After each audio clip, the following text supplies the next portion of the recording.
Hi, thanks for joining me here in my shop for another round with this radio. Once again, my intentions are to make this radio perform as good or better than it did when it came out of the factory. That's my intention.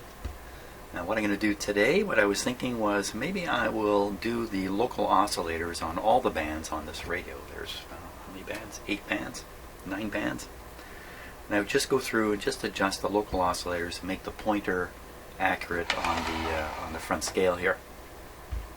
So I've been studying the instructions here. I have them on my computer too. We're going to take a closer look in a minute. But man, there's a lot of words on this page. So one of the features that this radio, let me back up. A lot of radios, when you pull them out of the cabinet, the scale doesn't come with them. The scale is on glass mounted in the cabinet itself, and this is a radio like that. Out comes the radio, scale is gone. How do you know where you've got it tuned to? Okay, some radios put little marks in the front here, little indentations or other things that you might use.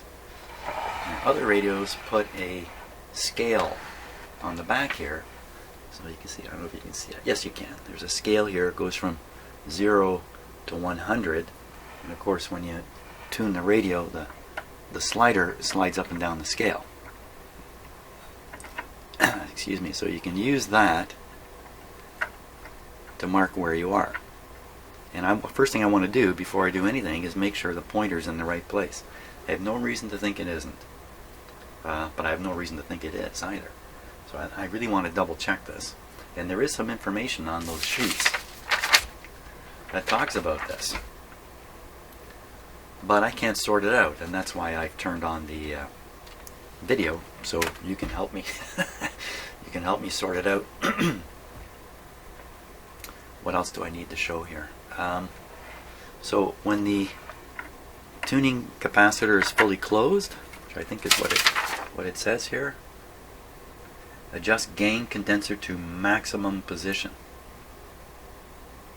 You know, like, what does that mean? Maximum position. Adjust gain condenser to maximum position. Well, I would say closed is certainly maximum capacity in here. So that's a maximum position. Another one is this thing is up at the high number here, 100. That's a maximum. So this has to be what they're talking about. That has to be the case. But let's look at it on the screen there, and then you can join me in the pain of trying to figure this out.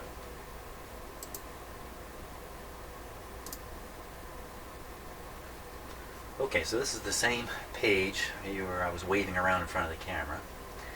Just one of the things about this kind of information is that it's very good to read it over 2 or 3 times until you're sure you know what's in there, and then read it over 2 or 3 times more. Okay, so I've read it over twice so far. So let's just kind of look at the titles and get an idea what's on here. There's a lot of stuff on this page. So here's circuit analysis, this table below it. Trimming procedure, otherwise known as the alignment procedure. Ways to remove big parts in the radio. Instructions on that. Notes, we're going to read these notes. I haven't read them yet. Fitting a new tuning scale. This is what caught my attention. Fitting a new tuning scale. Why in heaven's name you'd ever have to do that? Because I think they're talking about this plate here. I don't know. They call it a tuning scale. Didn't they say that? Fitting a new tuning scale. What's a scale? Okay, so they call this a scale. They call it the trimming scale. They don't call it the tuning scale. I can't imagine this is what they're talking about. They talk about removing screws and everything. It's got to be this whole front plate, but you know, when I look at the radio, I can't imagine why somebody would need to do that. What would happen to this radio that you'd need to do that? Get crushed? Need a new cabinet and everything too. So I don't understand why anybody would have to do this, but thankfully there's a little piece of information here that's valuable to me in verifying that the tuning pointer's in the right place on the string. Just skip down through all this stuff. Down here, number 7. Adjust gain condenser to maximum position. Line up the pointer until the black line on the pointer coincides with the top edge of the scale openings. Okay, so this is the part I'm totally lost on. Black line on the pointer, we'll take a look at that. Top edge, scale openings. These are all causing me trouble. Let's take a look at this kind of stuff here. Let us look upon it.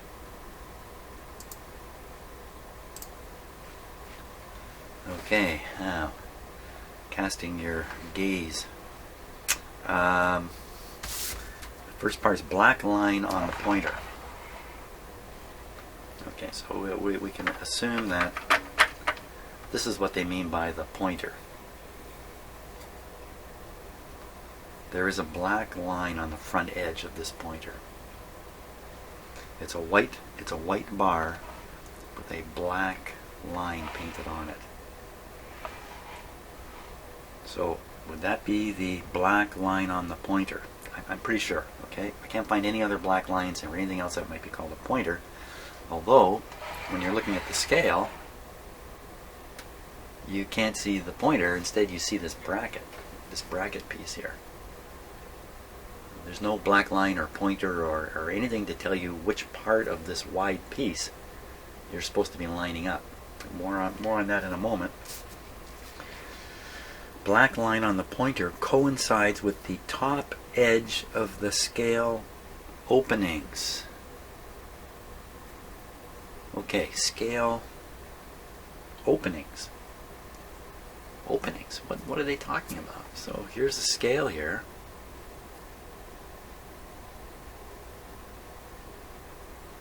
But what are openings? I don't know. So is it something up here? I mean, there's some openings up here for the light to come through. Is that what they're talking about? Line up the pointer until the black line on the pointer coincides with the top edge of the scale openings. Let's see where it lines up now.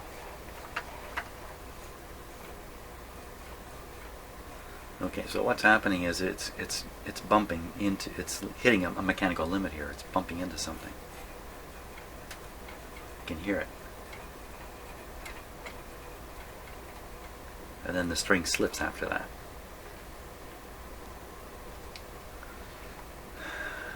It's close to being lined up with these openings up here, but not quite. Is that because something is bent here and this should travel higher? The capacitor, how's the capacitor? So the capacitor is completely closed. Okay, and then what's going on in this scale thing in the back here? Is there a scale opening to look at there?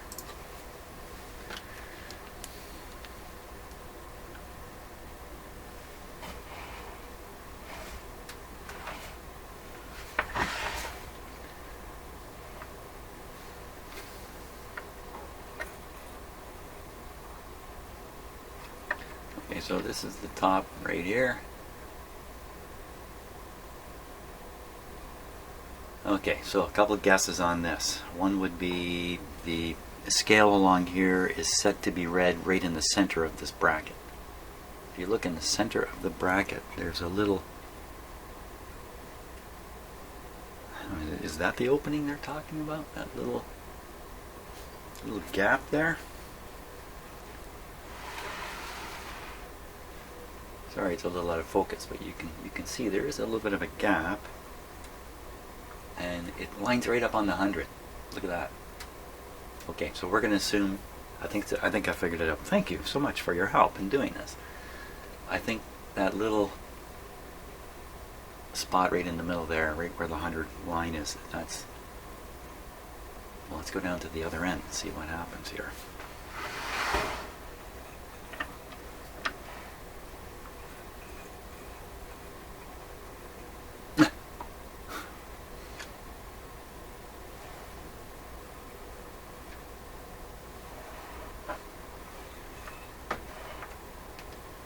Let me take a closer look at this thing here. I'm going to change the focus on the camera. Just hold on a moment while I get that going.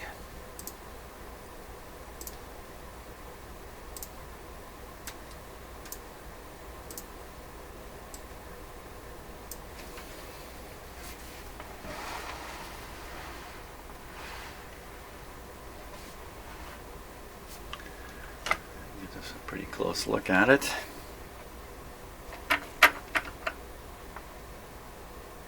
Okay, let me just get the focus right on here.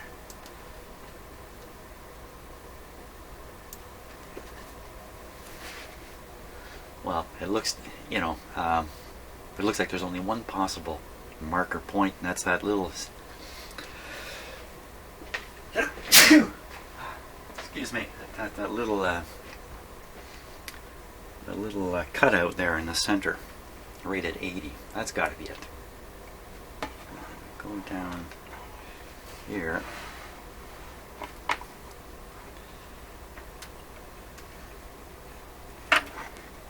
What's going on here? Well, my camera's bumping into the capacitor.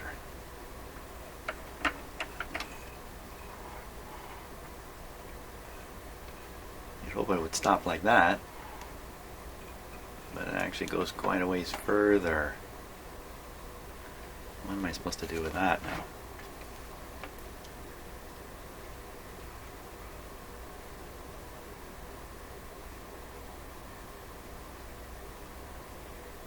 Well, I can only do what the instructions say.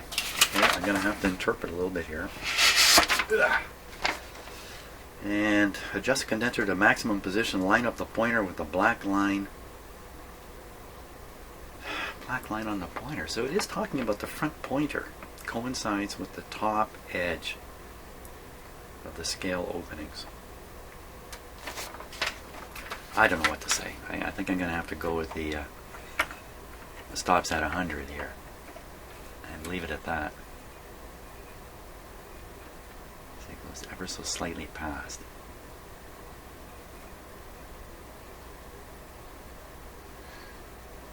Okay, I gotta go with that. I'm not sure what else I could. What other choice I really have in the matter here?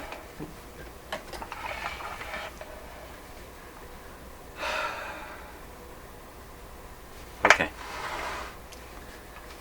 Where are we here? 15 minutes to sort that out. Sort of sort that out. Let's take a look at the instructions now on the alignment side of things. And we'll see what we see.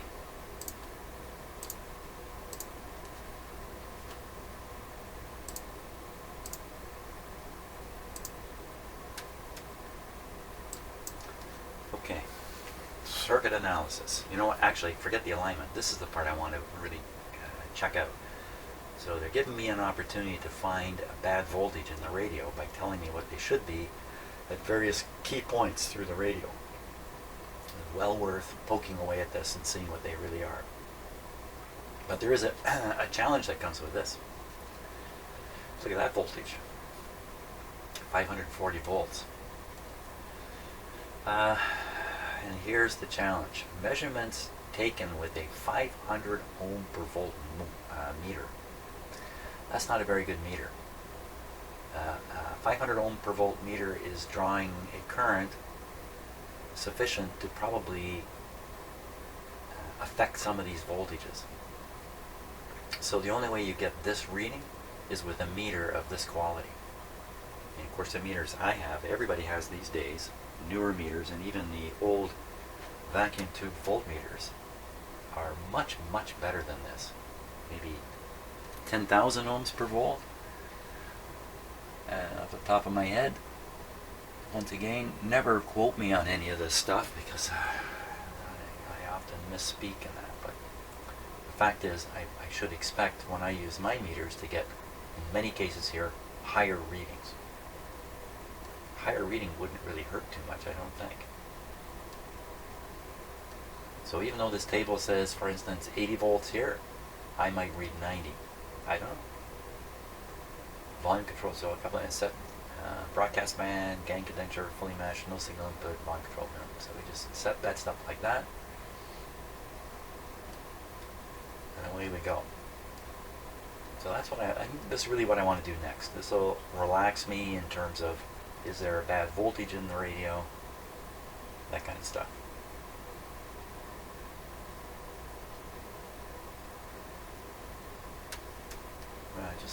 Sorry, I just let my eyes drift over to this side of the page here under the notes. Yeah, we got to read these notes. The PYE quick release permits removal of the camera without turning the camera over. Special flywheel tuning needs no maintenance. What the heck are they talking about there?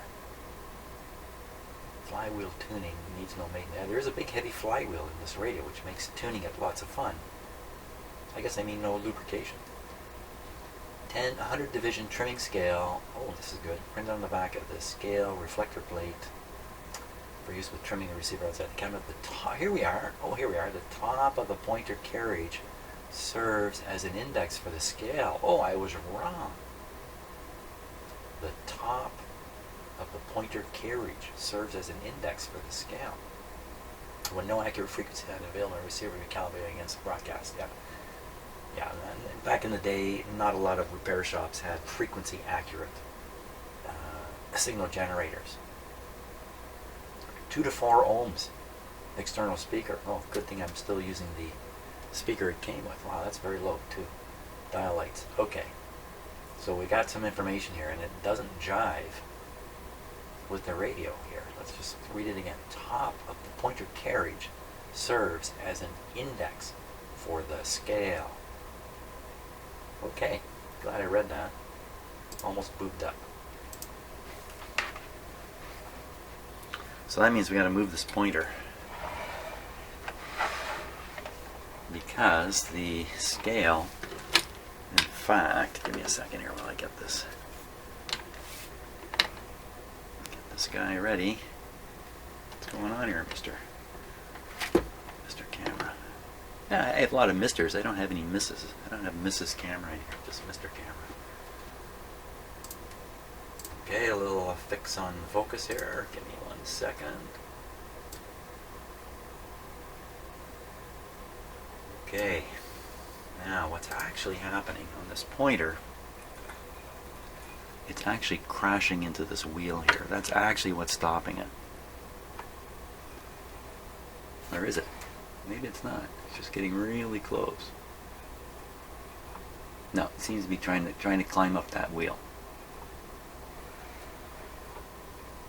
Yeah, in fact I can see it with my eyes. It doesn't look like it on camera, but in fact it really is. So this top edge here should be lining up with the 100. How easy is it? Is it to move this? Oh, then there's a level problem with this, because this pointer is dragged on both ends. There's another string down here. Okay, so I can probably get it level easily by looking at the front. I'm not going to worry about that. Can we slide this? So I got to grab the string.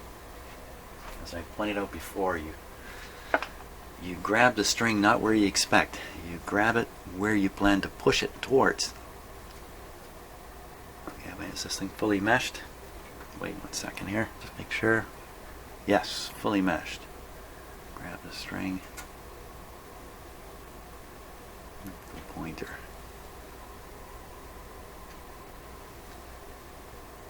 Let's see, let me get the camera lined up properly here.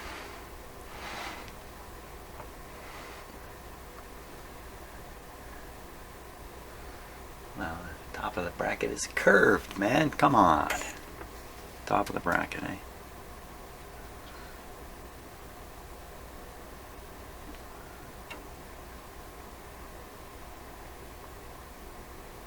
Well, I can't imagine it gets much better than that. Let's go down and see the other end here.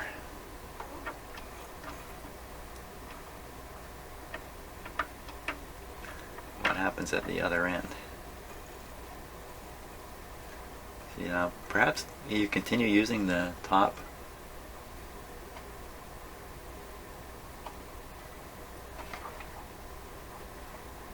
Make sure we're straight on here. Well, the top edge is pretty close to the 0 now, isn't it?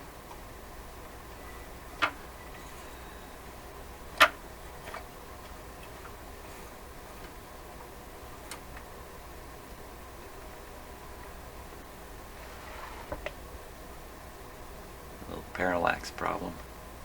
Okay, we're not going to have to worry about getting this absolutely down to the millimeter, but I think that would be it. Now, let's look at the angle of the pointer, because it's going to look goofy. It'll look kind of goofy here.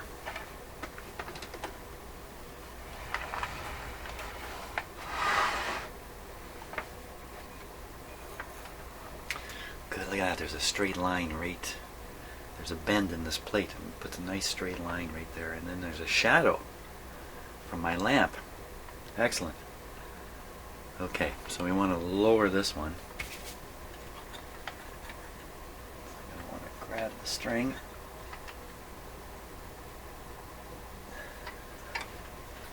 First, just my eye here. Oops. That's funny. Okay, different plan. What happened? Did it actually move a bit? I think it did. Everything started moving. Not straight yet. Still got to go further.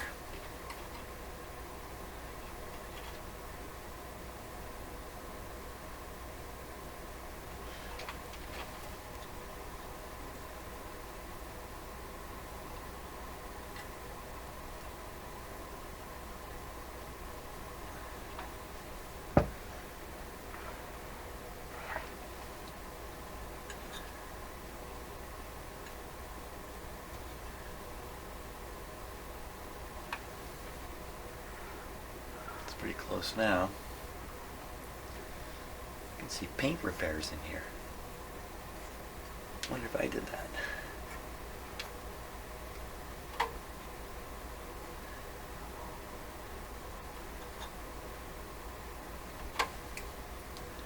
There, how's that look? Now, have I got a nice proper lighting here to do this? Make sure the light is straight on.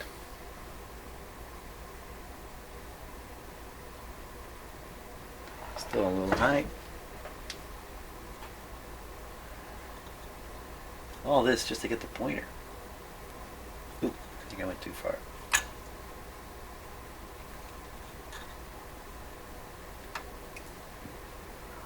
That's looking pretty good. Let's compare it to this edge up here.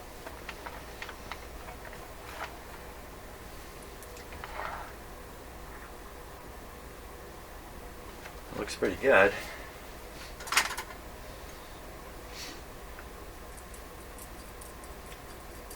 All the funny angles that could be interfering here.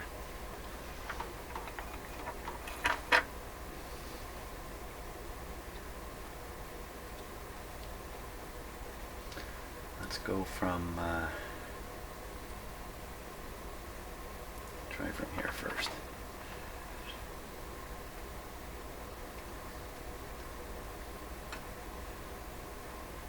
Very, very close. I'm going to try from down here.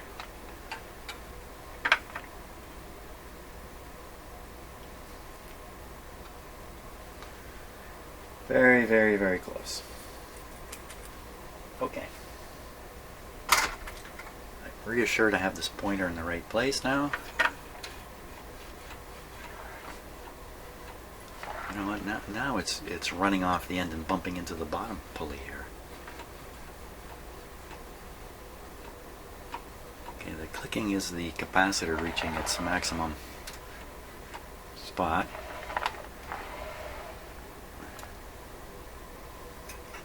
Look at this, a little bit low from the zero when I look at it. Don't be off now.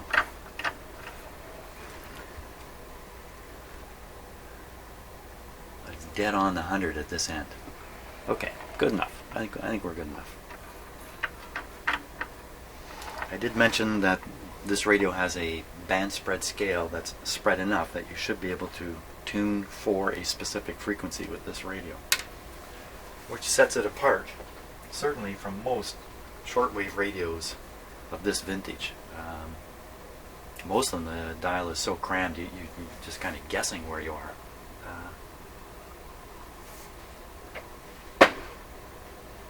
So if that's the case, precision in doing this doesn't matter. But this radio, because of its fantastic band spread, has the potential to be an excellent performer. Okay, what's next on the list then? We got the pointer done. Got the pointer done. That took almost an hour to get the pointer done. Wow. Great. I think I'll start another video. We're beat this one topic to death here for, well, almost 45 minutes. That's what I'm going to do. I'll stop the video here and start another one. Hey, thanks for watching this one. Next one we'll look at that voltage table and try to deal with that.